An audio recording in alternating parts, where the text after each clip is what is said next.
aqui, na última aula, a gente começou a falar sobre teoria da produção, né? Então, como é que a gente tenta criar um modelo que possa explicar ou tentar explicar como é que a firma faz as suas escolhas? Só lembrando para a gente o que é uma firma, né? A versão mais simples desse modelo de teoria da firma é aquela em que a firma é uma caixa preta. Estou usando essa expressão repetidas vezes porque é a expressão que vocês encontram nos livros, tá? E que vocês vão encontrar, de fato, repetidas vezes. A firma é uma caixa preta em que você coloca, de um lado, o insumo, do outro lado, você tira os produtos. Tá? Muito bem. Então, se a firma é uma caixa preta, e eu estou olhando apenas para as entradas de insumo e as saídas de produto, né? Eu estou olhando para as entradas de insumo e para as saídas de produto como escolhas que a firma faz, e a firma vai fazer essas escolhas, né, de um modo ótimo, né, de modo a otimizar as suas escolhas, de modo a maximizar a sua função objetiva. Tá? Por enquanto, a gente não está falando sobre a função objetiva da firma, o que a firma está maximizando. A gente está só explicando o que a firma pode fazer nesse processo de transformação de insumos em produto. Né? E a gente faz isso por meio da nossa função de produção, que eu apresentei a vocês na última aula. Tá? Então, eu mencionei na última aula que a teoria da firma, né, nessa sua versão mais simples, como eu estou simplesmente olhando de um lado para um lado, né, dessa caixa preta, eu estou olhando para o mercado de insumos, e para o outro lado eu estou olhando para o mercado de produto, né, vai ser uma teoria de como é que essa firma, como é que as firmas interagem com os mercados de insumo e de produto. Tá? Isso aqui não é engenharia da produção, não estou vendo como é que a firma vai, de forma ótima, né, escolher como é que ela vai produzir aquilo, qual é a combinação de insumos ideal, etc. E tal. A gente está olhando para a interação entre a firma e os mercados. Tá? E como eu falei, a interação entre a firma e os mercados é feita de modo a otimizar uma função objetiva, maximizar uma função objetiva. A gente vai agora construir essa função objetiva a partir da tecnologia da firma, a partir do que a firma consegue de fato fazer. Tá? Então, só retomando onde a gente parou na última aula, deixa eu compartilhar a minha tela aqui com vocês.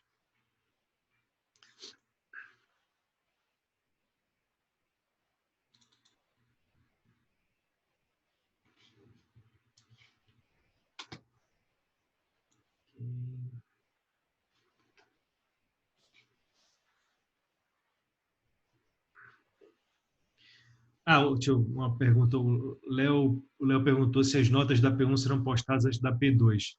Eu não vou conseguir fazer isso, tá? Porque, infelizmente, eu estou cheio de coisa para fazer. Eu gostaria de já ter terminado de corrigir as notas da P1. Eu não consegui corrigir a P1 ainda.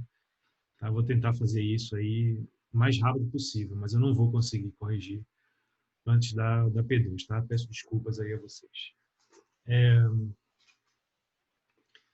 Então, vamos lá. A gente falou aqui sobre diversas coisas, né? A gente falou o que é uma função de produção, né? A gente falou como é que a gente pode, de certa forma, né, representar essa relação entre insumo e produto, né? Por meio dessa função de produção. Falamos o que é o produto marginal, né, dos insumos. Vocês vão sempre, como eu falei, se acostumar a ver função de produção definida, né, como definida sobre a quantidade de capital, quantidade de trabalho, né, mas não precisa ser assim, como eu falei, né, você pode colocar todos os insumos aqui que você achar relevante. A diferença aqui, o ponto aqui importante é o seguinte: a gente consegue extrair muita coisa desse modelo, né, sem detalhar em excesso, né, a quantidade de insumos do processo produtivo. Da mesma forma como a gente consegue extrair muita coisa, a gente consegue extrair muita coisa do problema do consumidor sem pensar em 1.000, 2.000, 3.000 bens diferentes, a gente consegue fazer coisa parecida olhando para uma versão simplificada do modelo de teoria da produção. Tá? Então, a gente viu o que é produto marginal, né, produto marginal físico do capital, produto marginal do trabalho. Tá? A gente viu algumas hipóteses importantes que a gente geralmente faz, né, sobre produto marginal decrescente, qual é o significado disso do ponto de vista da organização da produção. Tá? A gente viu o que é o produto médio do capital, o produto médio do trabalho. A gente viu a relação entre essas coisas, essa função de produção e a função utilidade, né? Eu tenho uma interpretação parecida. Então, estou vendo que a Marilisa perguntou quanto vale cada prova. Olha, a ideia, se a gente fizer 3 provas, é que cada prova vale um peso proporcional à quantidade de questões, ao trabalho que ela dá. Então, se for entre 3 provas do mesmo tamanho, é 1/3 cada prova, né? 0,3 na verdade, vai ser o peso de cada prova, e as listas valeriam 10% da nota final. Tá? Se houver algum outro trabalho intermediário, alguma outra coisa que aparecer no meio do caminho, a gente ajusta esses pesos. Mas a ideia é que o peso das provas seja proporcional ao trabalho que elas vão ter, que vocês vão ter fazendo a prova, quantidade de questões, etc. Tá? Mas a ideia é que tenha um peso proporcional. Tá?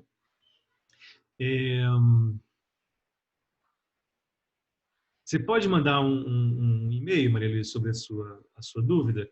E aí, se for o caso, pessoal, deixa eu só lembrar vocês, se vocês quiserem marcar uma sessão individual para tirar mais dúvidas, se estão tendo dificuldade com algum outro ponto da matéria, aquele link que está na ementa da disciplina continua funcionando, tá? Vocês podem marcar um horário, a gente faz uma sessão individual aí do Zoom, tá? E eu tiro dúvidas específicas que vocês podem ter. Ó, não estou entendendo esse ponto que você mencionou na aula, não estou entendendo essa questão.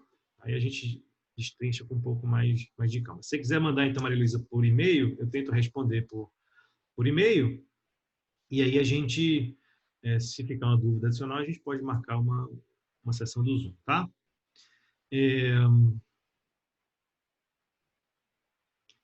A entrega da lista vai ser até o domingo, às 15h30, tá? Depois da prova. Tá bom? Igual que eu fiz na última prova.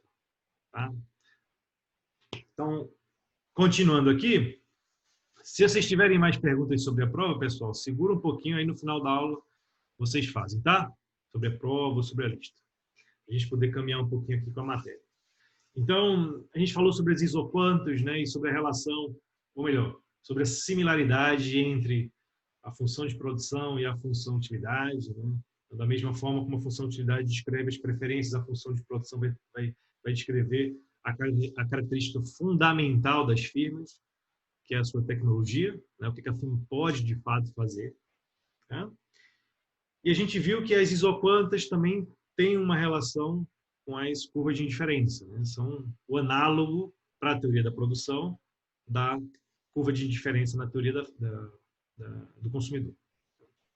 Vimos que a gente pode definir também uma taxa marginal de substituição técnica, da mesma forma que a gente pode definir a taxa marginal de substituição para o consumidor. Né? Falamos também rapidamente aqui sobre o formato dessas isoquantas, né? Como é que a gente mede o grau de concavidade grau de concavidade aqui, não estou falando de preferência, mas como é que a gente mede a convexidade dessas isoquantas, né? É a mesma coisa que a gente fez, a mesma coisa que a gente podia fazer na teoria do consumidor. Né? E, por fim, a gente falou de retornos de escala. Né? Então, uma coisa importante aqui, pessoal, é o seguinte, que é uma coisa que eu mencionei na última aula, em resposta à pergunta de um de vocês, não sei se foi a Maria Luísa, mas em tese, a definição de função de produção é simplesmente uma função que liga a quantidade de insumos à quantidade de produtos. A forma específica dessa função de produção vai depender da tecnologia, vai depender do que é possível fazer, do que né, a capacidade humana permite que seja feito. Né? Então, a gente consegue, até dei um exemplo, a gente consegue transformar laranja em suco de laranja? Consegue. Consegue transformar suco de laranja em laranja? Não consegue. Então, são essas possibilidades, né, de transformação de insumos em produtos que vão dizer para a gente que funções de produção de fato descrevem a tecnologia, né, que está à nossa disposição. Tá?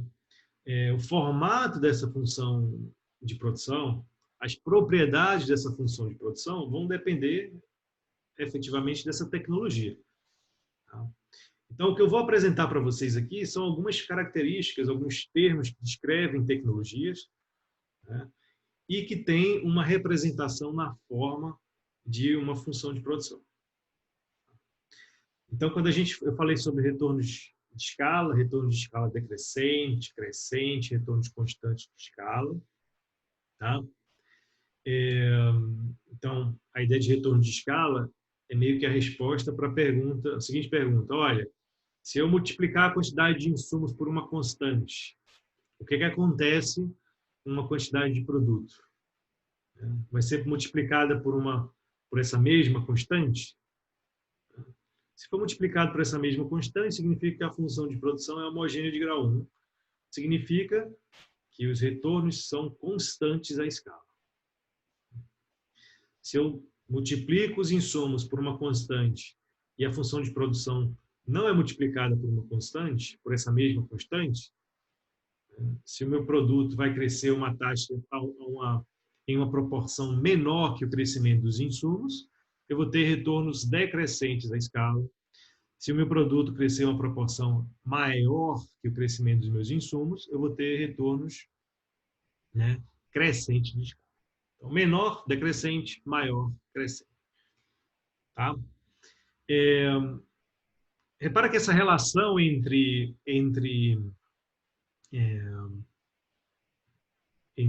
quantidade de insumos e quantidade de produto, né, que vai definir aqui os retornos de escala, né, tem a ver, obviamente, como eu falei, com homogeneidade de grau 1, né, mas também tem um flavor, né, uma coisa que lembra funções homotéticas, né?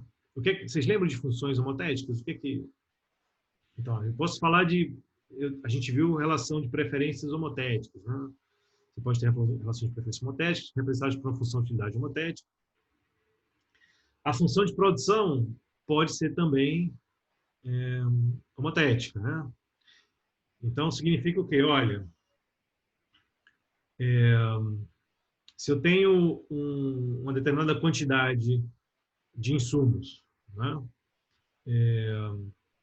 O que eram funções de utilidade homotéticas? Uma relação de preferências homotéticas. Então, olha, ela é preservada, né, quando eu vou multiplicando por escalares, né? Então, eu tenho uma determinada cesta que é fracamente preferida a outra cesta. Multiplico essa cesta daqui por uma constante, vou chegar numa nova cesta. Multiplico essa nova cesta por uma constante, vou chegar numa nova cesta. A relação de preferências se mantém, né? Essa nova cesta vai continuar sendo fracamente preferida a essa outra cesta daqui, né? A gente viu também que isso tem uma implicação em termos vocês viram, isso tem implicação em termos de utilidade de taxa marginal de transformação, de substituição, né? Então, vou multiplicando e eu vou ter lá as minhas taxas marginais de substituição. Tá? Aqui eu posso falar também de função de produção, tá, homotética. Tá? Opa. De função de produção homotética. O que seria uma função de produção homotética?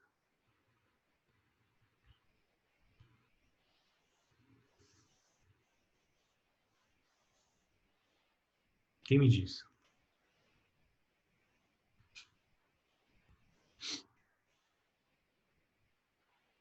Quais são as implicações de eu ter uma função de produção homotética?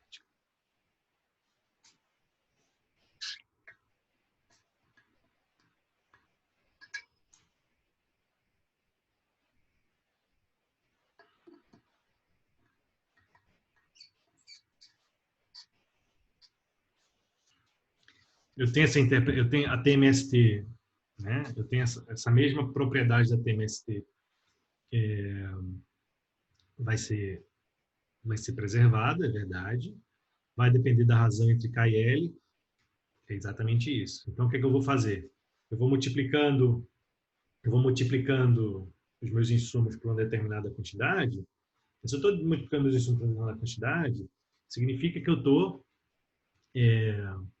mantendo constante a razão entre os meus insumos, né? Entre capital e trabalho.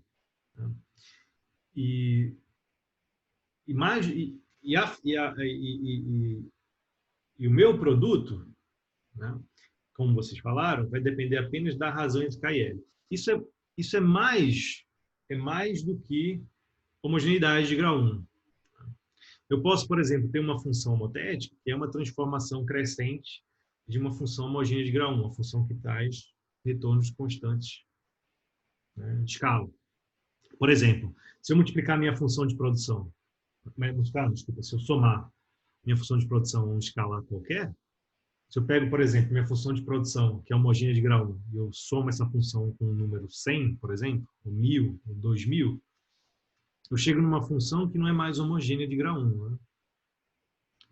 E, de fato, eu vou ter uma constante ali que vai estar somando o meu termo, que vai depender dos meus insumos. Mas eu vou chegar numa função que é homotética, que vai depender apenas da razão, né, entre K e L, sendo a função, obviamente, original, uma função homogênea de grau 1. Tá? Então, esse bullet aqui que está no slide diz exatamente isso. Uma função de produção ela pode ser homotética sob retornos decrescentes ou crescentes de escala. Basta que ela seja uma transformação crescente, côncava ou convexa, de uma função homogênea de grau 1. Tá? Elasticidade de substituição. A gente já viu também elasticidade de substituição, né? No contexto de teoria do consumidor. Então, vai ser uma medida de curvatura da minha função, da minha isoquanta. Né? Então, a ideia é a seguinte, olha, à medida que eu vou aumentando, eu vou mexendo aqui, vou aumentando a minha concentração de capital em relação a trabalho. Né? Eu vou mexendo na minha razão entre capital e trabalho. Eu vou ficando mais intensivo em capital relativo à quantidade de trabalho. Tá?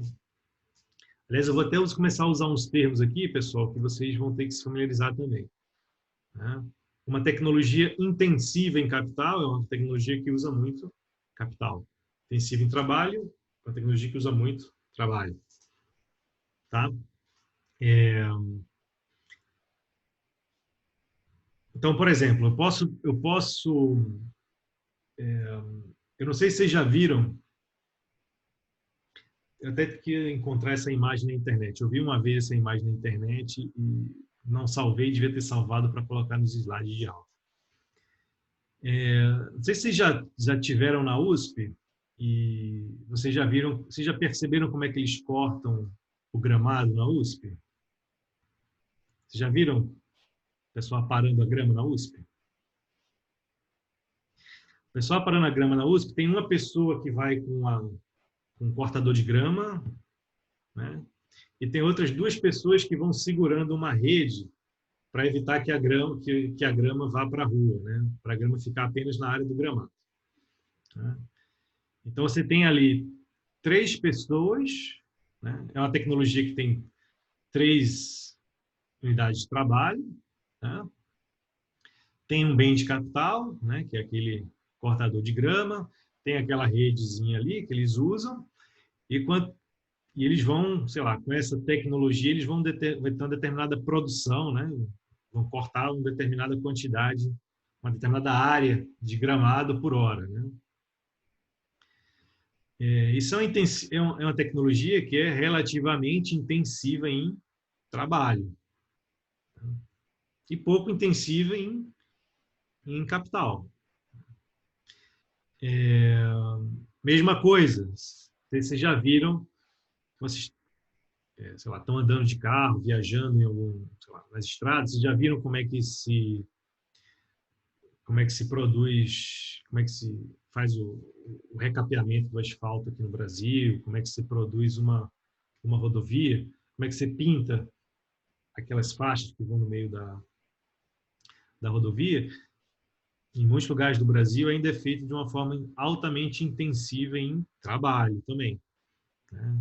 Então, você tem o pessoal lá com as pás jogando o asfalto quente, né? Você tem lá o pessoal pintando aquelas faixas, né?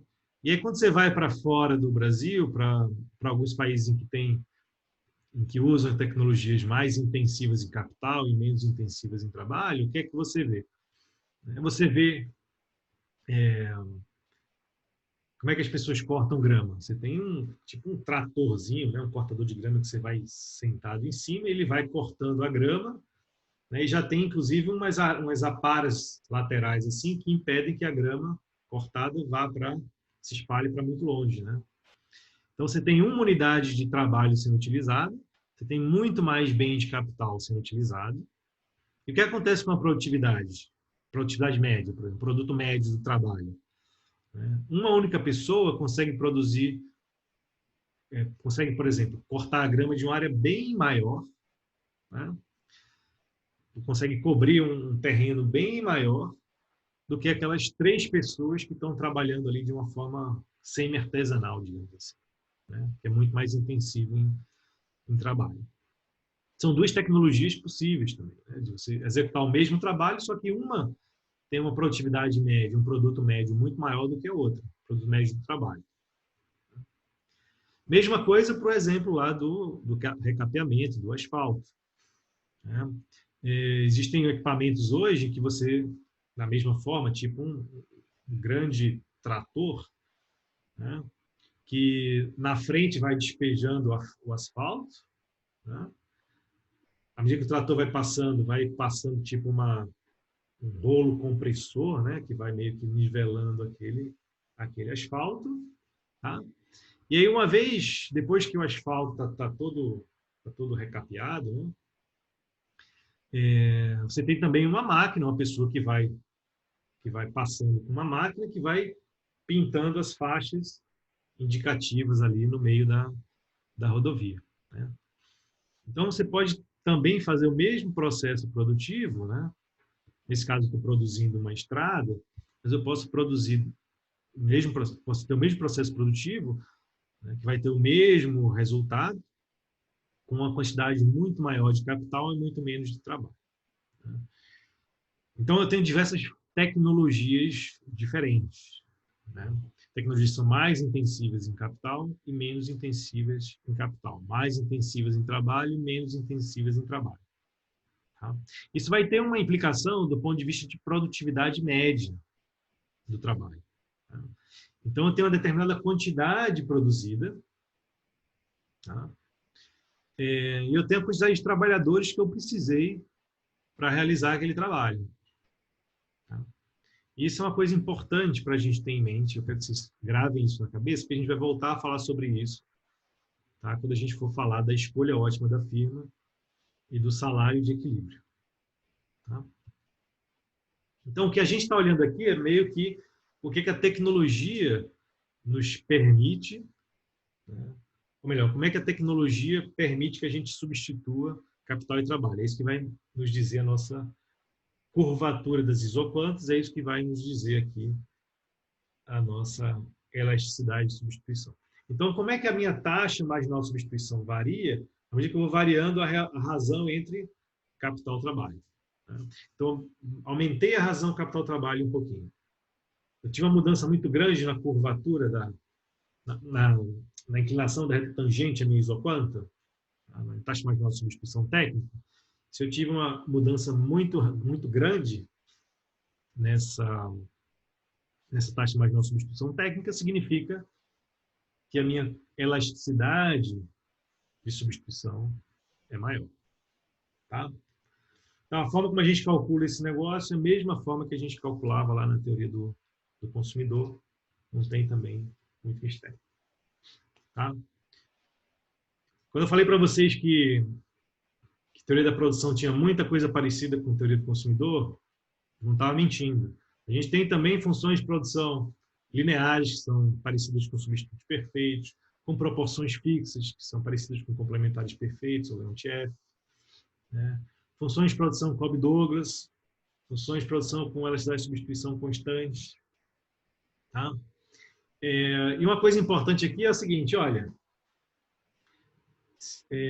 em particular, para a Cobb Douglas e para a CS, tá? Eu posso inferir o retorno à escala da tecnologia a partir dos parâmetros dessas funções de produção. Tá? Então, vão depender efetivamente, no caso da Cobb Douglas, né, dos meus expoentes aqui. Né? Então, K elevado a A, L elevado a B, eu vou ter aqui a soma desses expoentes aqui, vai ser informativa a respeito dos retornos à escala. Tá? Mesma coisa aqui, em relação à minha elasticidade de substituição. Tá?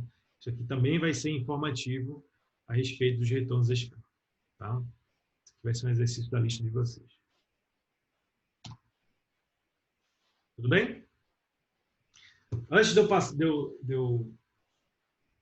eu caminhar aqui com progresso técnico, falar um pouquinho sobre progresso técnico, deixa eu mudar aqui os slides. Eu queria falar mais um outro ponto aqui, tá?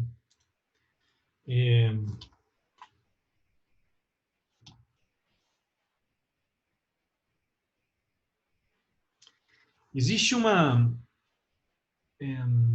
isso que eu estou falando para vocês a respeito de retornos à escala, né? Retornos constantes, retornos crescentes, retornos decrescentes, né? São formas de a gente caracterizar uma função de produção. Né? Então, são propriedades que a função de produção pode ou não pode ter ou pode não ter.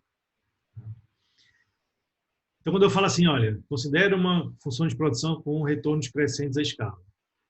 Como eu falei, nem toda função de produção vai ter retornos crescentes à escala, retornos constantes à escala.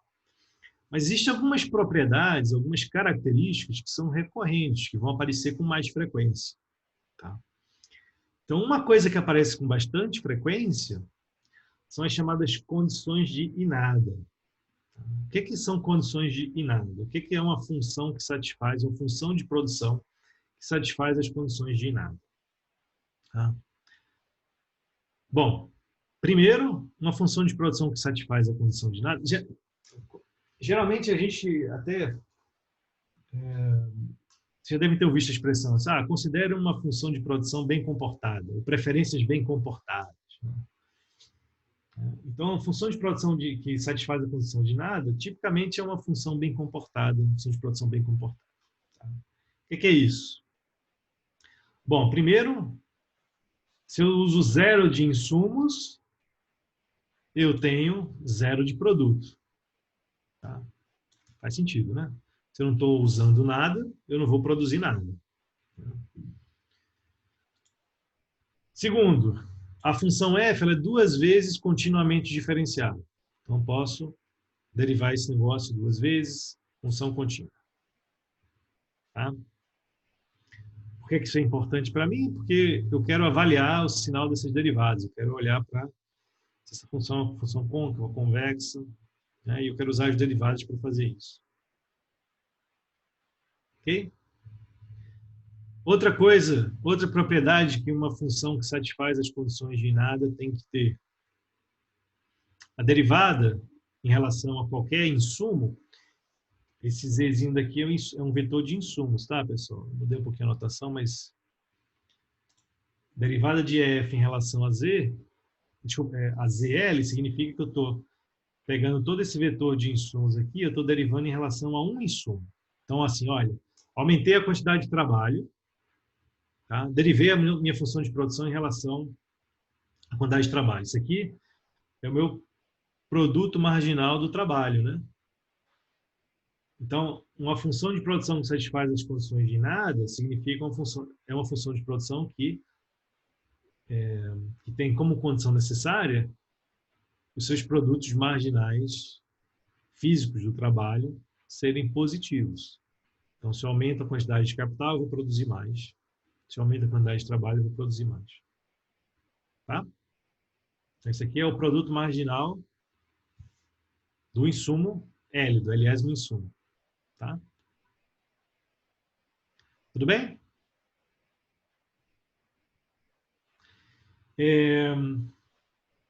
Outra coisa, esse produto marginal ele cresce,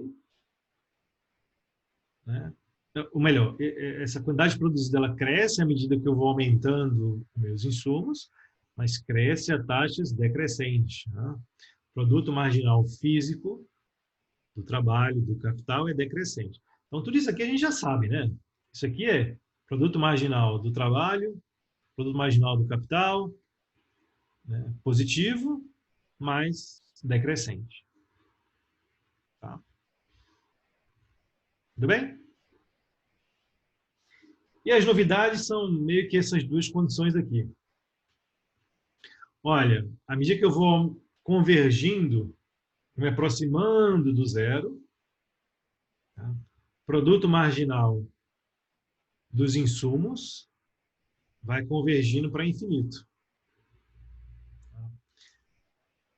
O que é que isso quer dizer? Bom, isso aqui pensa que isso aqui é o produto marginal do trabalho. Tá? À medida que eu vou me aproximando da quantidade zero de trabalho, o que é que vai acontecendo com o meu produto marginal? Pensa na minha função de produção côncava. Né? Vou até colocar aqui um gráfico. Procurar um.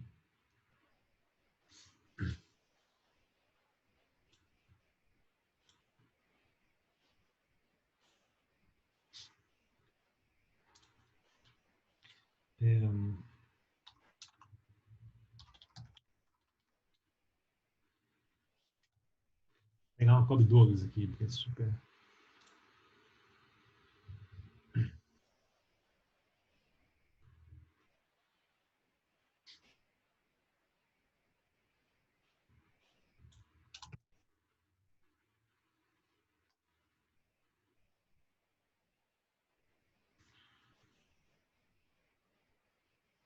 Aqui, ótimo, isso aqui funciona.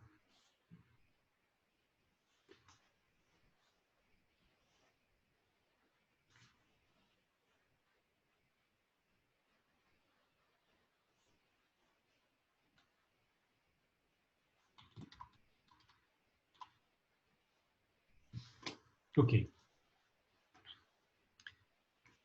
Aqui eu tenho a minha função de produção, tá? Quando eu estou produzindo zero, ou melhor, quando eu estou escolhendo zero do meu insumo, eu estou produzindo zero, tá? O meu produto marginal é positivo, né? Olha a inclinação da reta tangente a essa função aqui em qualquer um desses pontos aqui. É sempre assim, né? Eu estou próximo do zero, eu estou meio que vou aumentando a minha inclinação. Quando eu vou aumentando a quantidade, eu vou reduzindo a minha inclinação, mas é sempre positivamente inclinada a reta tangente, né? Ok? Ela é positivamente inclinada, mas como eu falei, à medida que eu vou aumentando a quantidade do insumo, a minha inclinação vai diminuindo, né? Então, a segunda derivada é negativa, né? Isso é uma função côncava, como vocês podem ver aqui. Tá? Ok. E os limites? Aqueles limites que eu coloquei lá como duas, né, como as condições de nada. O que aquilo quer dizer? Bom, à medida que eu vou me aproximando do zero, o que é que vai acontecendo com a inclinação, né, da reta tangente a essa função? Repara, eu estou aqui, eu vou me aproximando do zero, olha como vai ficando a minha reta, minha reta tangente. Vai ficando infinitamente inclinada, vai ficando vertical. Né? Então, se eu estou com uma quantidade muito baixa de um determinado insumo, e se eu adiciono um pouquinho mais daquele insumo, eu vou produzir muito. Tá? No limite, eu vou produzir infinito. Obviamente, eu não vou produzir infinito se eu aumentar um pouquinho o meu insumo. Mas é uma aproximação. Né? A ideia aqui é capturar essa propriedade, que diz o seguinte, olha, quando eu estou usando uma quantidade muito pequena de um insumo do qual eu preciso, eu aumento um pouquinho essa quantidade, tá? O meu produto vai aumentar muito. Tá? Tudo bem? Por outro lado, quando eu já estou usando muito de um determinado insumo, tá? Quando eu estou usando muito de um determinado insumo, à medida que eu vou aumentando, essa quantidade de insumo vai convergindo para infinito, meu produto marginal vai se aproximando do zero. Tá? Então, isso, repara, olha a inclinação da minha reta tangente à medida que eu vou convergindo aqui para infinito. Ela vai ficando minha inclinação vai ficando cada vez mais próximo de zero. Vai ficar cada vez mais horizontal a minha reta tangente. Tá? Então, essa aqui é a minha condição, são as minhas condições de nada. Isso aqui é simplesmente, pessoal, são as condições que vão me descrever uma função de produção com essa cara aqui. Tá? Então, se pensar assim, olha, uma função de produção que satisfaz as condições de nada. Na cabeça de vocês, eu já quero que vocês já visualizem esse gráfico aqui. Tá? Tudo bem? Felipe está perguntando, faz sentido pensar no limite dado que os fatores de produção são ministrados? Então, boa pergunta, Felipe. Então, acho que eu não deixei isso claro aqui, mas quando a gente está falando das condições de nada, né, e nesse modelo mais super simples de teoria da firma, né, a gente está supondo que o conjunto de escolha aqui da firma é um conjunto, são números, é o R2, RL+, né? Então, a firma pode fazer escolha num conjunto que é contínuo. Então, não é um problema de escolha discreta. Eu não estou escolhendo uma unidade, 2 unidades, 3 unidades, 4 unidades, 0 unidades. Eu posso escolher meio, π/5, tá? Qualquer quantidade real. Tá? E, de fato, se eu estou usando essas derivadas aqui, né, e se eu vou usar as condições de primeira ordem, né, que a gente vai olhar daqui a pouco, né, faz mais sentido eu pensar num conjunto de escolha que é contínuo. É a mesma coisa, é a mesma aproximação que a gente faz na teoria do consumidor. Né? Faz sentido que a gente pensar que o consumidor pode escolher qualquer quantidade contínua de qualquer bem? Não faz sentido, mas é uma aproximação. Tá? Quando o consumidor está pensando na margem, né, obviamente ele não está fazendo a conta de derivada na cabeça dele, mas ele está pensando o quê? Uma aproximação, a forma como ele está escolhendo, pode ser o quê? Olha, se eu comprar uma unidade a mais desse bem, né, o que eu vou ter em termos de benefício comparado com uma unidade a mais de um outro bem? Né? Então, a derivada, né, que a gente está usando aqui é uma aproximação para essa conta marginal que a gente pode fazer em termos discretos também. Tá? Então, faz sentido a gente pensar no limite, né, quando a gente tem números, escolhas discretas? Não faz sentido, mas a gente pode pensar no que seria o equivalente para a escolha discreta. Né? O que seria o equivalente para a escolha discreta? É meio isso que eu acabei de falar. Olha, quando eu estou com quantidade muito pequena de trabalho, muito baixa de trabalho, né, e se eu aumento a quantidade de trabalho, de 0 para 1 unidade, de 1 para 2 unidades, o meu produto vai ser muito alto. Mas se eu já estou usando uma quantidade relativamente grande de trabalho em comparação com a quantidade de capital que eu estou usando, eu adiciono uma quantidade a mais de trabalho, o meu produto, né, marginal, o meu produto dessa unidade adicional, vai ser muito baixo. Ok? Então, quando a gente está usando aqui derivada, pessoal, eu acho que esse é um ponto importante que o Felipe levantou. Quando a gente está usando aqui derivada, essas derivadas, as funções de produção diferenciáveis, são uma aproximação para esse pensamento na margem, que pode também ser expresso na forma de escolha discreta. Tá? A derivada é o limite dessa escolha discreta. Né?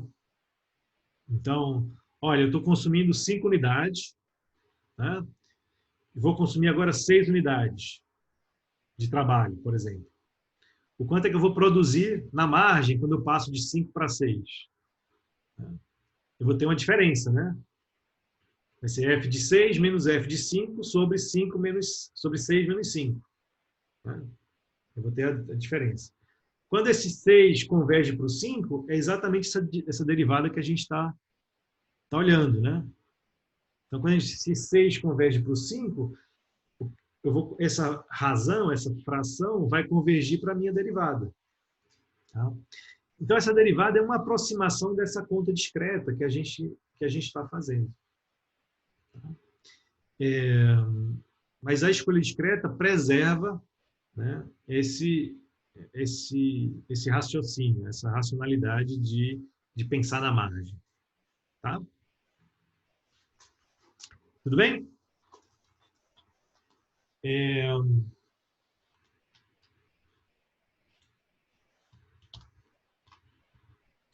Ok. Então, lembra que eu falei para vocês do exemplo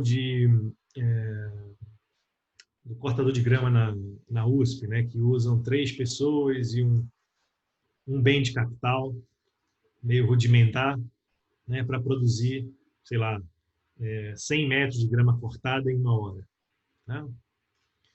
Ou o caso da empresa de asfalto, né, que também usa tecnologia rudimentar para pavimentar, sei lá, 10 metros, ou até menos que isso, por hora.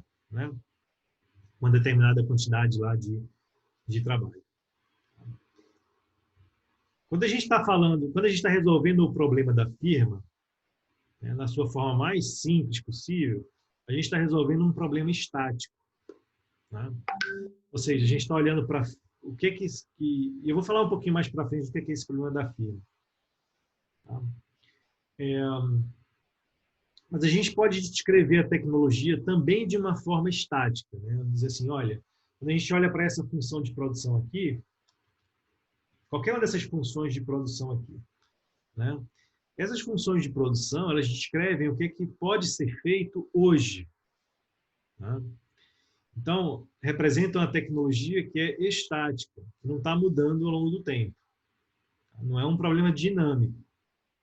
Né? Então, hoje eu consigo, com esta combinação de capital e trabalho, produzir uma quantidade de produto igual a F de KL. Hoje. Eu posso incorporar dinâmica nesse problema? Eu posso, de alguma forma, dizer como é que a tecnologia muda ao longo do tempo? Como é que evolui o progresso tecnológico? Posso. Eu posso adicionar mais uma variável nesta função, a variável tempo, a variável t. Tá? Então, geralmente, quando vocês vão estudar, vocês já estudaram o problema de crescimento econômico, modelo de crescimento econômico em macro? Não. Não estudaram porque vocês estudaram função de produção ainda. Mas vocês vão estudar mais para frente os modelos de... O que vocês estão estudando em macro? Modelo keynesiano, SLM, essas coisas ou não? Né?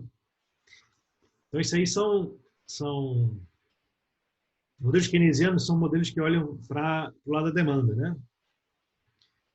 Então, mas obviamente você tem o lado da demanda e o lado da oferta. São modelos de curto prazo, os modelos keynesianos, né? Então, olha, quando a oferta está fixa, a oferta está dada, né, o progresso tecnológico é esse, a quantidade que a gente consegue produzir é essa, né? A gente vai ter variações na demanda apenas, né, potencialmente. Então, são modelos de curto prazo. Quando a gente quer explicar o longo prazo, né, que não são preocupações dos modelos keynesianos, né, até porque tem aquela famosa frase de Keynes, né, no longo prazo estaremos todos mortos. Então, modelos de longo prazo, de mais longo prazo, são modelos em que a gente tem que pensar como é que a capacidade produtiva de uma economia evolui ao longo do tempo. Né? A capacidade produtiva de uma economia é dada por uma função de produção. Então, assim, olha, eu tenho essa determinada quantidade de trabalhadores, eu tenho essa determinada quantidade de capital, né? Ou de bens de capital, estoque de capital, ou de possibilidade de produção de estoque de capital.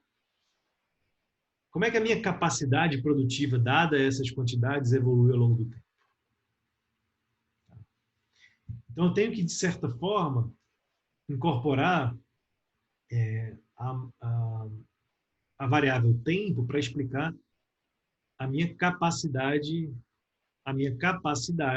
produtiva. Né? Então, o nosso Qzinho aqui, que é a quantidade que eu vou produzir, vai depender da quantidade de capital, da quantidade de trabalho, mas também do tempo. E eu vou ter aqui na frente da minha função de produção de curto prazo, digamos assim, eu vou ter um outro termo multiplicando aqui, tá? Vai ser esse A de T. Esse A de T é o que vai incorporar o que a gente chama de progresso técnico. Tá? Então, à medida que o tempo vai mudando, esse A de T vai mudando, esse A de T, por exemplo, vai ser uma função crescente do tempo, tipicamente, né? Então, o progresso técnico vai permitir que com a mesma quantidade de capital e trabalho eu produza mais. Tá? Então, esse A de T vai representar todos os demais fatores que influenciam a produção. Então, o progresso técnico vai ser, obviamente, vai depender, né, de capital, trabalho, mas também de uma série de outras coisas que vão evoluindo ao longo do tempo. Né? O nosso conhecimento a respeito de diversas técnicas de produção diferentes, né? Nosso conhecimento a respeito de nosso conhecimento científico em geral, né? Então, tudo isso vai entrar aqui nesse progresso técnico. Eu posso, inclusive, formular esse progresso técnico aqui como estoque chamado capital humano, né? O quão educada é a população de um país. Pode entrar aqui no progresso técnico, mas pode entrar aqui também multiplicando esse termo L aqui. Né? Então, a unidade de trabalho, digamos assim, mais educada, né? Maior nível de educação formal, produz mais com unidade de trabalho com menor nível de educação formal. Então, tudo isso aqui pode entrar, de certa forma, na minha função de produção. Tá? E eu posso ver, inclusive,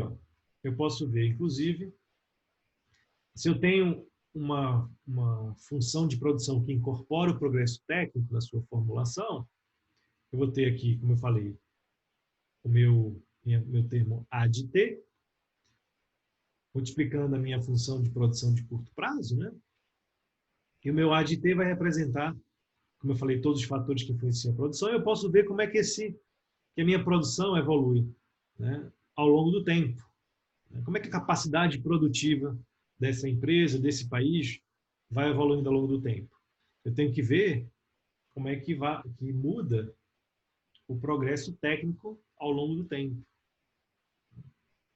Então, D de A sobre D de T vai ser a minha derivada, né?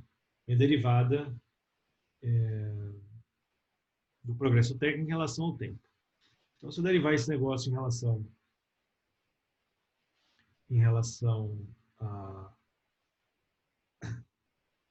ao tempo, eu vou chegar aqui numa expressão aqui, né, para a evolução da produção. Isso aqui é a variação total do meu produto em relação ao tempo. Né? Então, se o meu estoque de capital e o meu estoque de trabalho não muda ao longo do tempo, eu vou ter apenas esse primeiro termo aqui, né, que vai me dar o efeito direto do tempo sobre o meu produto. Né? Então, o meu produto vai evoluir apenas na medida em que o progresso técnico evolui. É esse primeiro termo aqui. Então, aumentou o progresso técnico, qual é o impacto? Né? Ou melhor, passou-se o tempo, unidade de tempo, como é que evoluiu o progresso técnico nessa unidade de tempo? Eu vou multiplicar isso daqui estava sendo pela minha função de produção de curto prazo. Só que com o passar do tempo, não é a única coisa que muda não é só o progresso técnico, né? Você tem, por exemplo, mudanças demográficas. As pessoas nascem, morrem, né? E nascem e morrem a taxas diferentes, né? Taxa de fecundidade, taxa de mortalidade, né? Não são iguais. Então, a minha população ela vai mudar também ao longo do tempo, né? Então, a minha população economicamente ativa vai mudar ao longo do tempo. Eu tenho que incorporar isso no meu problema dinâmico. Olha aqui, é exatamente isso daqui. É esse termo aqui que vai incorporar o efeito do tempo sobre a minha população e o impacto que essa variação da população vai ter sobre o produto de um determinado país, por exemplo. Tá? Tudo bem? O estoque de capital também muda, né? Então, as pessoas, ao longo do tempo, elas vão consumindo mais ou menos, elas vão poupando mais ou menos. O que as pessoas não poupam, né, vira investimento. Né? Investimento vira bem de capital. Né? Então, ao passar do tempo, à medida que as pessoas vão poupando e vão direcionando sua poupança, né? Vocês viram isso, inclusive, em macro, né? Aquela identidade, né, em poupança igual a investimento, que as pessoas poupam vira investimento. Né? E o investimento vai virar estoque de capital. Né? Uma parte desse estoque de capital vai se depreciar, o investimento vai repor uma parte dessa depreciação. E o que eu vou ter aqui é o quê? Da mesma forma que eu tenho pessoas morrendo, eu tenho capital depreciando. Da mesma forma que eu tenho pessoas nascendo, eu tenho investimento aumentando o estoque de capital. Então, esse estoque de capital aqui também vai mudar ao longo do tempo. Tá? Então, tem uma parte da equação que vai refletir, como eu falei, a mudança direta, o impacto direto do progresso técnico sobre o meu produto, uma parte que vai me dar o impacto da variação no estoque de capital sobre o meu produto, né, que vai depender aqui, ó, do produto marginal do trabalho, né, e uma parte aqui que vai depender do produto marginal do trabalho e da variação na minha população ao longo do tempo. Ok?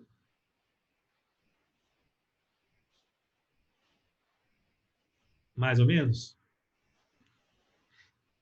Deixa eu tentar explicar de uma forma um pouco mais simples, para ver se eu consigo. Vocês entenderam o que é que está sendo feito aqui? Isso aqui eu estou olhando... Aqui, pensa nessa equação daqui. Tá? Eu estou simplesmente derivando essa equação daqui, tá, em função de t. Tá? Aqui, explicitamente, a gente colocou o A como função de t, mas eu posso colocar explicitamente também o capital em função de t e o L em função de t. Tá? Então, se eu tenho aqui o produto de duas funções que dependem de t. Tá? Então, isso aqui depende de t e essa outra função aqui também depende de t. Porque o capital e o trabalho dependem de t. Então, se eu for derivar esse negócio em relação a t, eu vou ter, primeiro, regra do produto. Né? Então, derivada primeira vezes a segunda. Derivada primeira, esse pedacinho aqui, vezes a segunda. Agora o oposto. A primeira vezes a derivada da segunda. Né? A primeira, a de t, vezes a derivada da segunda. Só que, quando eu derivo a segunda em relação a t, repara que eu tenho, isso aqui depende de t e isso aqui depende de t. Né? Então, aqui, regra da cadeia. Né? Então, derivada de f em relação a k, vezes derivada de k em relação a t. Derivada de f em relação a k, vezes derivada de k em relação a t. Tá? Ok. Professor, Oi. a dúvida não era na conta, assim, a regra da cadeia está tranquilo. Eu só não entendi o que significa esses termos. Tá. Ok. Economicamente. Economicamente. Repete, por favor, o que significa os termos. Então vamos lá. O que a gente está fazendo aqui é basicamente dando um passo a mais. Né? Então, como eu falei, a gente estava antes olhando para o curto prazo. Agora, se a gente quer ver, quer fazer uma pergunta de longo prazo, o que seria uma pergunta de longo prazo? Né?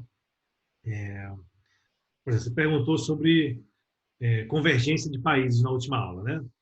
Então, assim, olha, quando é que o Brasil vai alcançar os Estados Unidos, em termos de renda per capita? Ou quando é que o Brasil vai alcançar, sei lá, Coreia do Sul, Japão, né? Ou Chile? Né? Bom, isso é uma pergunta que eu não consigo responder olhando para o curto prazo. Né? Eu tenho que olhar para o longo prazo. Eu tenho que ver como é que o nosso produto vai evoluir ao longo do tempo, né? E comparar com a evolução do produto desses países ao longo do tempo. Tá? Então, para isso, eu tenho que, de certa forma, escrever como é que a nossa função de produção vai evoluir ao longo do tempo. Tá? Por que eu falo função de produção evoluir ao longo do tempo? Né? Porque o que a gente consegue produzir hoje, né, é, vai depender da nossa tecnologia, mas também do nosso estoque de capital, do nosso quantidade de trabalhadores. Né? Então, eu tenho que olhar para esse problema da teoria da produção ao longo do tempo. Então, eu tenho que ver, basicamente, como é que essa função de produção, essa tecnologia, está evoluindo ao longo do tempo. Tá? E o que isso vai me dar é exatamente esse termo ADT daqui. Tá? Então, esse termo ADT diz o seguinte, olha, com o passar do tempo, uma unidade de trabalhador consegue produzir muito mais do que a unidade de trabalhador conseguia antes. Né? Como é que eu incorporo isso na minha função de produção? Com esse ADT daqui. Tá? Ok. Então, isso daqui vai me dar o que a gente chama de produtividade total dos fatores. Desculpa. Ou seja, o que todos os fatores de produção, né, juntos, né, conseguem produzir. Esse termo multiplicativo vai me dar essa, como está escrito aqui no slide, todos os demais fatores, à exceção de, né, capital e trabalho, né, que influenciam a produção, incluindo o progresso técnico. Tá? Então, se eu quero saber, por exemplo, né, como é que é como se eu tivesse o seguinte, olha, volta lá nessa opa, tá aqui. É como se eu quisesse saber o seguinte, eu tenho aqui essa função de produção, né? Com uma determinada quantidade de trabalho aqui, né? Pensa que a quantidade de capital está fixa. Então, eu tenho aqui uma quantidade de trabalho para qualquer nível de trabalho que eu escolher aqui, eu tenho um ponto aqui nessa função que vai me dar a quantidade que eu consigo produzir. Tá? Agora, com o passar do tempo, o que acontece com essa função? Bom, se a produtividade vai aumentando, se o produto médio do trabalho vai aumentando, né? E vai aumentando, né? Significa que a quantidade de produto tá subindo mais rápido que a quantidade de trabalho. Significa que essa curva daqui ela vai subindo com o passar dos anos. Né? Então, esse A de T, para essa curva subir, o que é que eu tenho que fazer? Eu tenho que multiplicar esse F daqui por um termo que vai depender do tempo. Então, quanto mais o tempo vai passando, né, o termo que vai multiplicar isso daqui vai se tornando cada vez mais alto, para incorporar, entre outras coisas, o progresso técnico. Tá? Então, esse termo multiplicativo que vem antes, ele vai me dar a evolução de todo o conhecimento humano, por exemplo, com o passar do tempo, e a velocidade desse progresso técnico. Tem um gráfico interessante que costuma circular na internet, né, que é exatamente a evolução do progresso técnico ao longo do tempo. Né? Então, você vê em todos os milênios vão se passando, e aí você consegue ver o progresso técnico, né, a evolução disso. Então, sei lá, do ano 2000 a.C., né, do ano 1500, 1500, né, ano 0, 1000 depois de Cristo. E você vai ver o progresso técnico meio que assim. Aí você vai chegando quando você chega nas grandes navegações, você chega na Revolução Industrial, o progresso técnico começa a fazer assim. E aí nos últimos 20, 30 anos, internet, o progresso técnico faz assim. Então pensa a quantidade de coisa que a gente consegue fazer hoje em dia por conta do progresso técnico. Tá? Pensa, por exemplo, essa aula que a gente está dando aqui, se eu quisesse ensinar 100 pessoas, eu conseguiria ensinar 100 pessoas com um professor, talvez 200, 300, mas já começa a ficar muito grande a quantidade de alunos. E, às vezes as pessoas estão mais atrás, não conseguem me escutar. Aí o progresso técnico permite que eu use um microfone. Opa, já melhorou, o pessoal lá de trás começa a poder escutar. Né? Aí a televisão já permite que eu, sei lá, uma câmera filmadora que permite que eu consiga filmar aquele negócio, mas ainda assim começa a ficar difícil, eu tenho que gravar, mandar fita para as pessoas. Aí chega a internet, eu consigo gravar esse negócio e passar para um número infinito de pessoas a um custo. Né? Então, o progresso técnico permite que uma pessoa consiga produzir, né? A produtividade dessa pessoa começa a bombar, né? Então, o progresso técnico permite o quê? Com uma quantidade de trabalho, a quantidade de produto vai subindo, subindo, subindo, subindo. O que vai incorporar essa ideia de progresso técnico na nossa função de produção é exatamente esse termo daqui. Tudo bem? Então, é isso que essa equação está me dizendo. Só que, como eu falei, se a gente quer explicar como é que isso evolui ao longo do tempo, tá? Eu preciso de um pouco mais do que isso. Tá? Eu preciso de quê? Eu preciso explicar como é que estoque de capital evolui ao longo do tempo.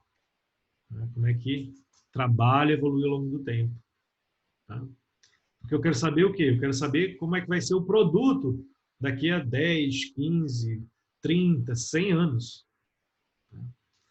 Então, não basta só eu explicar como é que vai evoluir o progresso técnico. Tem que explicar como é que vai evoluir o estoque de capital, como é que vai ser poupança, né? Como é que vai ser a evolução demográfica desse país. Né? Qual vai ser a população economicamente ativa daqui a 15, 20, 30 anos? Esses termos daqui que vão me dizer. Né? Ok? Faz sentido? É.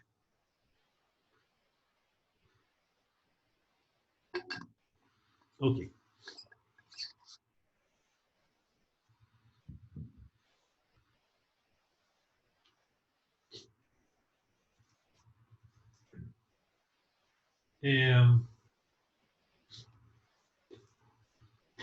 Então, essa aqui é como é que isso vai, isso aqui é como é que isso aqui vai variar ao longo do tempo, né?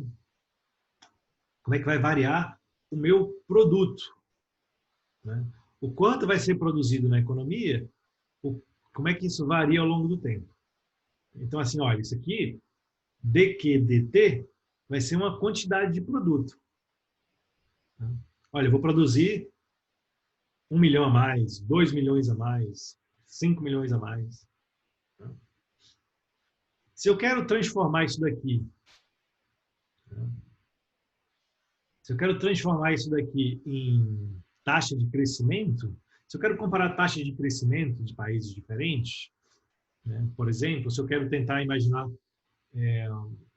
como é que um país vai crescer ao longo do tempo, né, usando um modelo como esse, ou se eu quero entender quais são os fatores que afetam o crescimento, eu tenho que transformar essa variação do produto em taxa de crescimento.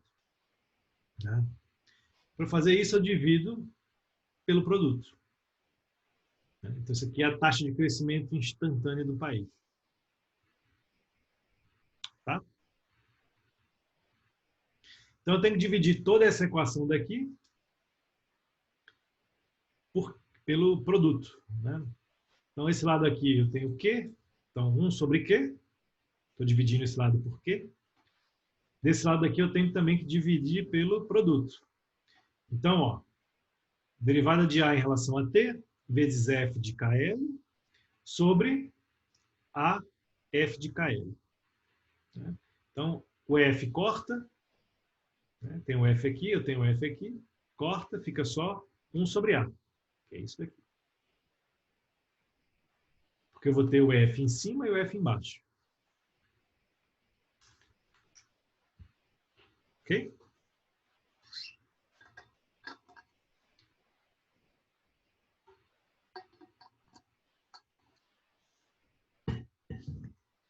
Mesma coisa com os outros dois termos. Estou dividindo pelo produto. Né? Então, esse termo aqui dividido por A de T, F de KL. Né? Então, o A vai ficar em cima e embaixo, vai ficar então 1 sobre F de KL, F de K, dK, dt. Tá? Mesma coisa aqui. Vou dividir esse termo aqui por A, F de KL. Tá? Vai ficar também, o A vai cortar em cima e embaixo. Vai ficar embaixo, então, só o F de KL, F de L. Isso aqui é o meu produto marginal do trabalho, dividido vezes dL dt. Como é que a quantidade de trabalho evolui ao longo do tempo. Tá? Tudo bem?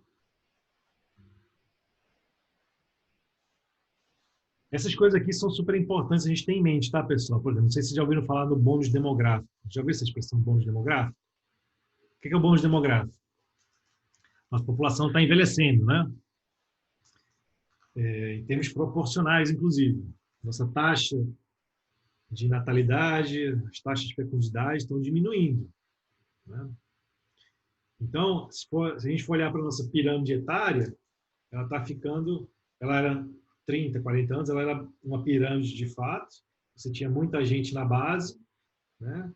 Muita gente jovem, pouca gente mais velha. Né? Nosso sistema de previdência foi, inclusive, desenhado com esse tipo de pirâmide em mente. Né? E o que aconteceu? A pirâmide foi ficando mais acima, mais gordinha. O pessoal estava na base, foi envelhecendo, foi indo para o meio da pirâmide e foi nascendo menos gente. Então a pirâmide foi ficando o quê? Vai ficando meio que assim, mais gordinha. Esse pessoal do meio da pirâmide, que era a base e agora tá mais velho, né? É o pessoal o quê? Que está no mercado de trabalho agora, né? Para pagar, inclusive, as aposentadorias dos aposentados, dos idosos. Né? Quando esse pessoal do meio da pirâmide se aposentar, envelhecer e aposentar, a base da pirâmide vai estar pequenininha. E esse pessoal daqui, né? Eu ia até falar os nossos filhos, mas são vocês mesmo que vão ter que pagar isso. Os meus filhos e vocês vão ter que fazer o quê? Vai ter menos gente para pagar todo esse pessoal lá. Então, assim, do ponto de vista contábil, tem esse problema. Do ponto de vista de produto, né, pensa o quê? A arrecadação para pagar a previdência vai ser um percentual desse produto daqui. E nesse produto, né, vai entrar o quê?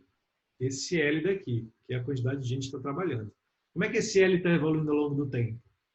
Bom, o pessoal que estava na base da pirâmide está agora no meio da pirâmide. Tá? Tem muita gente trabalhando, nosso bônus demográfico. Mas esse pessoal vai envelhecendo, vai parar de trabalhar. E quem vai entrar no lugar desse pessoal, tá, é uma quantidade menor, em termos relativos, de gente. Tá? Então, o que é que vai acontecer? Essa taxa essa variação na quantidade de trabalhadores, né, vai reduzir o produto. Né? Então, tem menos gente trabalhando. Esse DLDT, se for negativo, eu vou reduzir aqui a minha taxa de crescimento, né? Porque a gente tem menos gente trabalhando.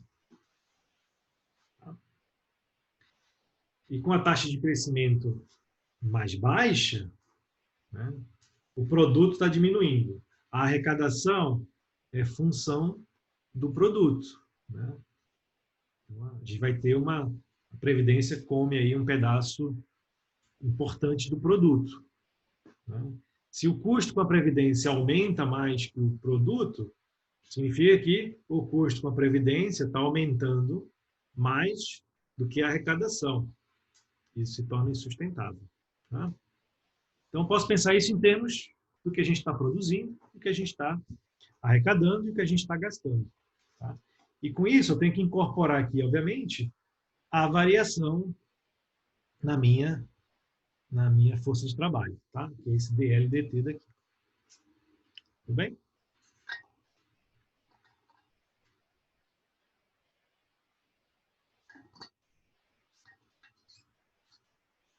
Ok. Então, aqui eu tenho uma expressão aqui que vai me dar a minha variação, minha taxa de crescimento, né? Como função dos termos aqui da minha função de produção. Tá? Daqui para cá, eu só estou fazendo um truquezinho, que é o quê? Eu estou multiplicando e dividindo por K, cada um desses termos, que é a mesma coisa que multiplicar por 1, né? Então não faz diferença. Então, eu multiplico e divido por K, multiplico e divido por L. Tá?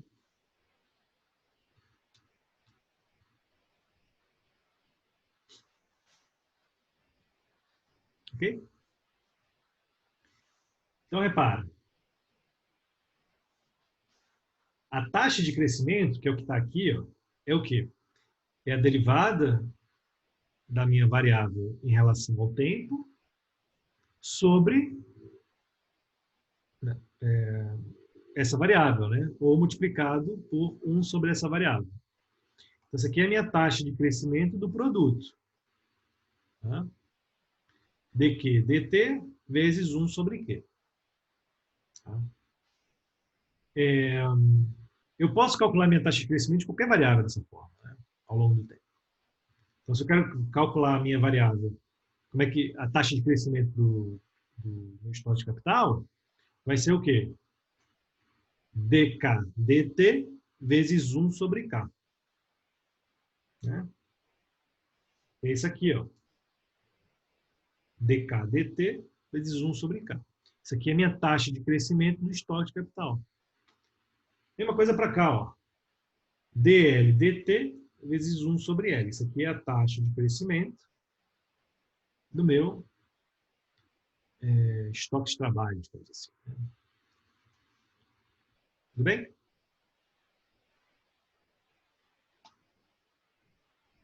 Que é essa próxima equação aqui. Então, aqui, ó, esqueci que eu pulei, isso aqui também tem a minha taxa de crescimento, a minha taxa de variação do meu progresso técnico. Tá? Leonardo pergunta, pede para eu explicar novamente a ideia de dividir a derivada por quê. Claro, posso explicar assim. A ideia, Leonardo, é o seguinte, olha, se eu quero calcular como é que a gente calcula o crescimento do PIB? Né? O crescimento do PIB, ou de qualquer variável, é o quê? É o novo valor dessa variável, menos o antigo valor dessa variável. Tá? Então, eu tenho enquanto mudou o valor dessa variável, sobre a minha base, que é a quantidade total dessa variável. Então, eu teria o PIB amanhã, menos o PIB hoje, né, sobre o PIB hoje. Tá? A taxa de crescimento, o retorno de uma ação, a variação no preço de uma ação. O preço amanhã, menos o preço hoje, sobre o preço hoje. Esse é o retorno da ação. Tá? Retorno líquido. Então, o que está no denominador, o preço amanhã menos o preço hoje, é a versão em tempo discreto dessa derivada daqui. Então, o que eu estou vendo aqui é o quê? Como é que está mudando o valor da minha variável? Quanto é que está mudando o meu produto de hoje, deste momento, para um momento infinitamente pequeno, né? Infinitamente próximo, uma variação infinitesimal do tempo, né? É esse dq/dt. Então, a variação instantânea do meu produto, né? Que é uma aproximação da variação de hoje para amanhã, ou de hoje para daqui a 1 hora. Então, como é que está variando infinitesimalmente, né? É esse dq/dt daqui. E eu estou dividindo pelo total, porque eu quero uma medida que é adimensional, né? Eu não quero isso aqui em unidades do produto, eu quero uma taxa de variação. Tá? Então, isso aqui me dá uma variação percentual, uma taxa de crescimento ao longo do tempo da minha variável. Tá? É a versão, como eu falei, a versão contínua, né, desta conta de você calcular uma taxa de crescimento discreta por meio da variável amanhã menos a variável hoje sobre a variável hoje. Faz sentido?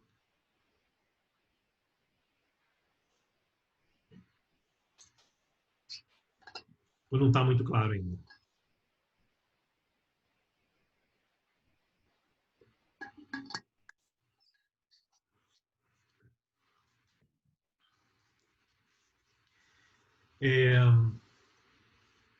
Ok. Então, aqui eu tenho, se eu estou nesse sentido, né, eu tenho aqui a taxa de variação ao longo do tempo do meu progresso técnico, de todas essas coisas que afetam o crescimento, afetam o meu produto. Isso aqui vai ser a taxa de crescimento do progresso técnico, né? Aqui vai ser a taxa de crescimento do estoque de capital. Aqui é a minha taxa de crescimento da minha população economicamente ativa, né? E eu posso reescrever isso aqui em termos dessas taxas de crescimento. Isso aqui é a taxa de crescimento do produto, né? Isso aqui é a minha taxa de crescimento do progresso técnico. Aqui é a minha taxa de crescimento do capital, do estoque de capital. Aqui é a minha taxa de crescimento da população, da força da população economicamente ativa. Bem? Lembra de elasticidade de vetor de consumidor? A gente pode também, né, calcular a elasticidade da função de produção. Então, o que é a minha elasticidade?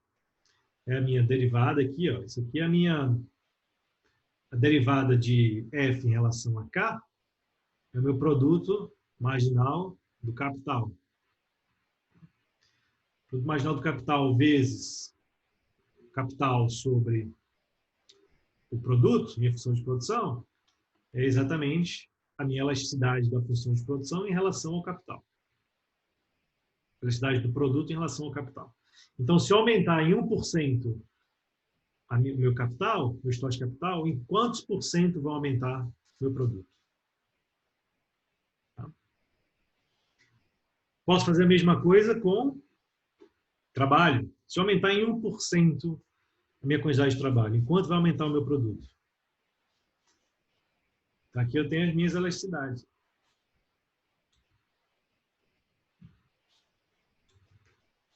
Tá? Então, o que é bacana aqui? Eu chego numa equação aqui, pessoal, que relaciona a taxa de crescimento do produto, né, com a elasticidade, com a taxa de crescimento do estoque de capital, com a taxa de crescimento da população economicamente ativa. Eu chego numa equação aqui que me permite, inclusive, estimar a taxa de crescimento do progresso técnico de um país. Por quê? Eu consigo observar a taxa de crescimento do produto, IBGE calcula isso, né? Eu consigo calcular o estoque de capital de um país, a gente tem, as contas nacionais também, a gente consegue encontrar isso. A gente sabe qual é a população economicamente ativa de um país, a gente consegue estimar a função de produção de um país. Estimando a função de produção de um país, eu consigo calcular a elasticidade da função de produção. Então, se eu calculo, por exemplo, né, a taxa de crescimento menos a elasticidade da função de produção em relação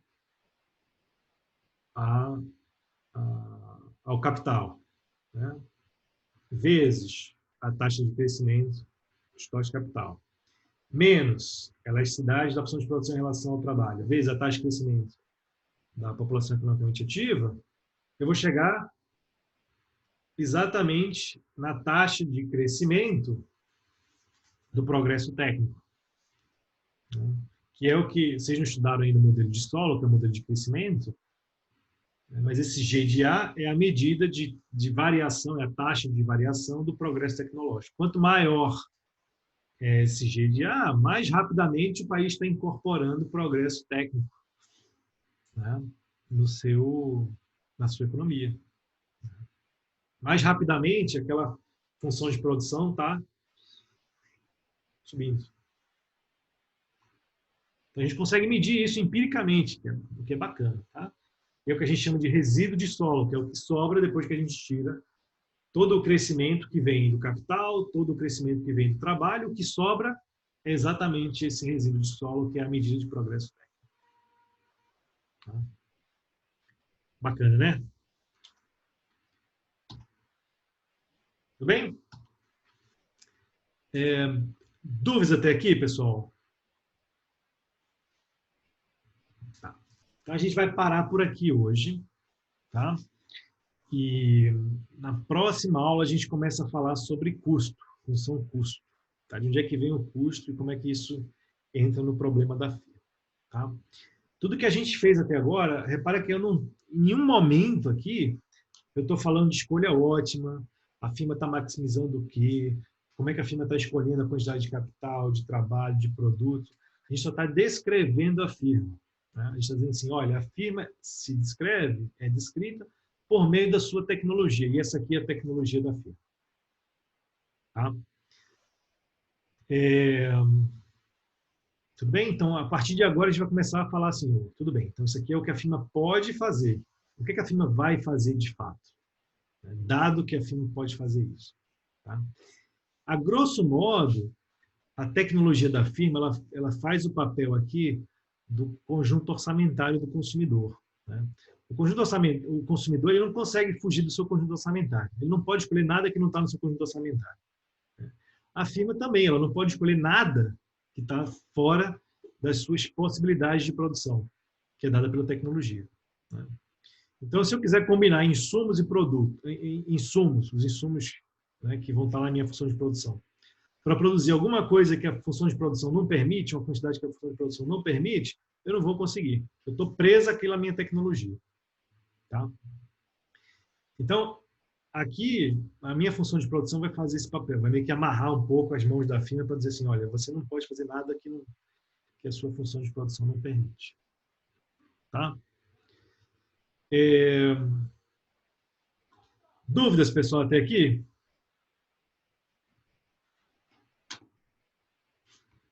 Tá, elasticidade.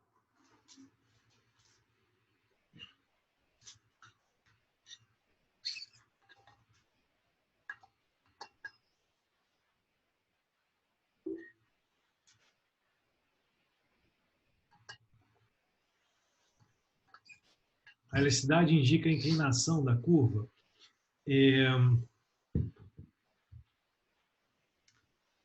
A elasticidade, eu posso medir a elasticidade em relação de uma função em relação a qualquer variável. A elasticidade é uma medida de resposta, né, na função, em termos percentuais, ou melhor, de variação percentual na função em resposta a uma variação percentual na variável que eu estou medindo. Tá? Então, eu posso calcular elasticidade de substituição, né? Que é o quê? Eu estou variando em 1% a razão entre os insumos, os bens, e eu estou vendo como é que está variando em termos percentuais a minha taxa marginal de substituição ou taxa marginal de substituição técnica, né? Então, nesse caso, a minha é, a minha elasticidade, né, me dá um pouco, me dá uma resposta em termos da, como você falou, a inclinação da curva, né? Porque a inclinação da curva é a função que eu estou olhando, tá? Mas não precisa ser a inclinação da curva, né? Eu posso olhar para qualquer função que eu quiser, né? Por exemplo, a elasticidade preço da demanda, né, que a gente viu, não é inclinação da curva. A demanda não é inclinação da curva, é de uma curva. Eu posso calcular a elasticidade de preço da demanda. Varia em 1% um preço, né, do bem, qual é a resposta em termos percentuais da demanda marshalliana desse mesmo bem, né? Varia 1% o preço da manteiga, qual é a variação percentual no preço da margarina. Elasticidade de preço cruzada demanda entre manteiga e margarina, né? Preço da manteiga e demanda da margarina. Então, elasticidade, isso é importante, pessoal, vocês terem em mente. Eu posso calcular a elasticidade entre qualquer variável e entre qualquer função, tá? Desde que essa função, né, seja diferenciada em relação a essa variável, porque eu vou precisar calcular a derivada, tá? Então, você pode calcular, olha, qual é a elasticidade da sua nota em micro 1 em relação às horas estudadas, né? Você pode calcular a elasticidade. Você vai ver como é que varia a sua nota em relação às horas estudadas. Multiplica horas estudadas sobre a sua nota, você chega à elasticidade. Então, olha, se eu aumentar em 1% as minhas horas estudadas, eu vou aumentar em tantos por cento a minha nota de micro 1. Então, assim, qualquer função que você imaginar, você pode calcular a sua elasticidade em relação a qualquer variável, tá? Então, pensa em elasticidade de forma ampla. E eu acho que isso que é bacana, assim, até vocês pensarem, quando você estudar elasticidade, não estuda elasticidade assim, qual é a fórmula da elasticidade de preço da demanda, a elasticidade cruzada da demanda, ou a elasticidade renda da demanda. Pensa na fórmula da elasticidade, né? Qualquer elasticidade. Aí você pluga lá a função que você quer calcular, você pluga lá a sua variável, e aí você calcula qualquer elasticidade que você quiser, né? Acho que fica mais fácil pensar nesses termos. E ter sempre em mente que elasticidade é a resposta a essa pergunta. Olha, se eu aumentar em 1% a minha variável, que é uma variável que afeta esta função, tá? Qual vai ser a resposta da minha função, tá? Então, por exemplo, você pode pensar até na elasticidade tempo cruzada da nota de macro, né? Assim, olha, gastei mais tempo em micro, qual vai ser a resposta na nota de macro? Posso calcular também, né? Qualquer duas variáveis que sejam afetadas, que afetem, qualquer variável que afete a minha função, eu posso calcular a elasticidade, né? Então, pensa assim, em termos gerais, né? A fórmula da elasticidade é essa e eu posso calcular a elasticidade de qualquer variável para qualquer função. Tá bom? Dúvidas, pessoal? Mais dúvidas? Tá. Eu queria... então, a gente encerra por aqui, tá? Eu queria só fazer um convite, aproveitar que vocês estão todos aqui, tá?